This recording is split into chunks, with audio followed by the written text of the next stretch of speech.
दोस्तों, कहिए कैसे हैं आप। आशा करते हैं बहुत अच्छे होंगे, खूब मन लगा के पढ़ाई कर रहे होंगे।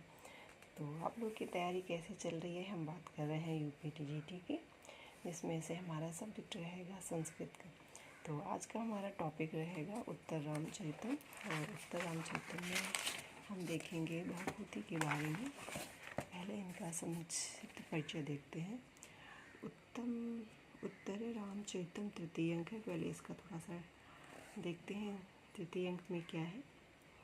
तो ये है कि उत्तर रामचरितम बहुभूति का प्रमुखतम नाटक है। 7 अंक एवं 256 श्लोकों में रामायण के उत्तरकांड की कथा वर्णित है। प्रस्तुत नाटक करुण रस पर आधारित है। इसमें सीता परित्याग, राम विलाप, लव कुश प्राप्ति और राम के द्वारा निर्दोष सीता के स्वीकार किए जाने का वर्णन है। उत्तर रामचरितम के तृतीय अंक को छाया अंक के नाम से जाना जाता है। तृतीय अंक की घटना दंडक और पंचवटी से संबंध है। इसके माध्यम से सीता परित्याग के बाद घटित होने वाली अनेक घटनाओं को प्रस्तुत किया गया है। राम और सीता की मानसिक स्थिति का मनोवैज्ञानिक विश्लेषण भी इसके माध्यम से प्रस्तुत किया गया है। बहुभूति ने यद्यपि रामायण की कथा को आधार बनाया है, तथापि कथा वस्तु के लिए पद्म पुराण को ही विशेष रूप से आधार माना है। बहुभूति ने प्रत्येक घटना के मूल में करुण की भावना को स्थान दिया है। नाटक के तृतीय अंक में छाया दृश्य बहुभूति की मौलिक कल्पना है। इसमें सीता दृश्य रहते हुए राम की दयनीय स्थिति देखती और मूर्ति राम को हस्त स्पर्श से होश में लाती है। ये मूर्छित है यहाँ पे।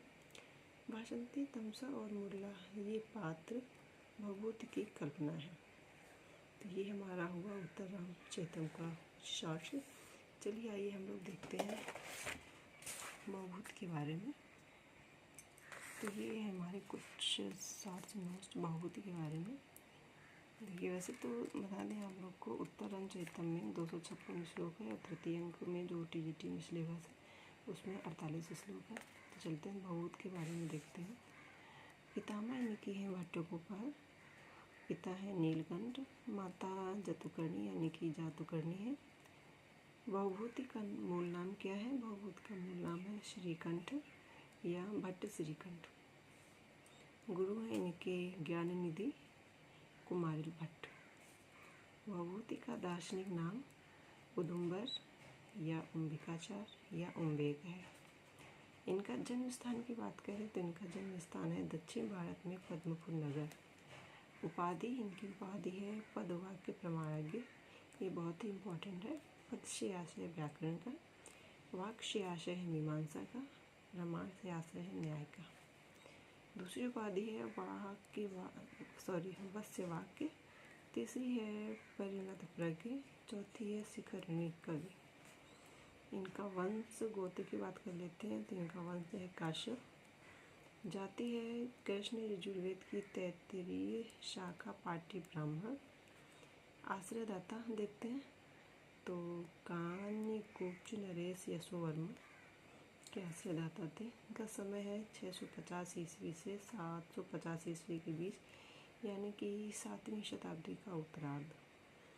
दंडी का है 7वीं शताब्दी का पूर्वार्ध और इनका है 7वीं शताब्दी का उत्तरार्ध। इनकी रचनाएं हैं मालती माधवम, महावीर चरितम, उत्तर रामचरितम। ये तीनों नाटक है। ये प्रकरण के उसमें आएगा और महावीर चरितम नाटक आएगा, उत्तर रामचरितम नाटक आएगा।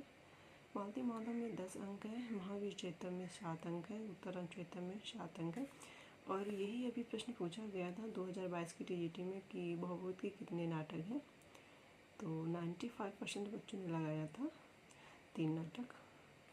आयोग ने माना है इसी के 2 नाटक माने हैं। अगला है बहुभूति की रीति। गौड़ी, उत्तर रामचरितम में गौड़ी और वैदर्भी का समन्वय है। प्रिय रस, इनका प्रिय रस है करुण। छंद इनका है अनुष्टुप और शिखरणी। उपासक, ये उपासक हैं शिव के। कुछ पॉइंट्स इसके बारे में चलो देख लेते हैं। उत्तर रामचरितम में बहुभूति अपने आप को परिणत प्रज्ञ कहते हैं। महावीर चरितम में बहुभूति अपने आप को वशवाक कहते हैं। बहुभूति के नाटकों में अविद्यावृत्ति मुख्य है।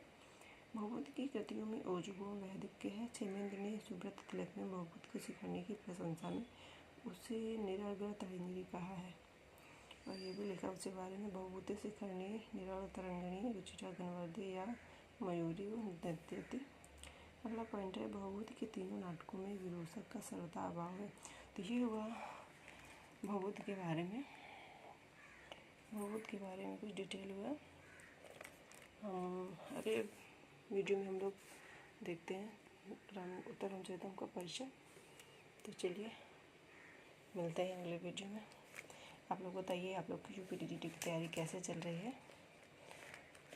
तो चलते हैं, मिलते हैं अगले वीडियो में, तब तक के लिए बाय बाय।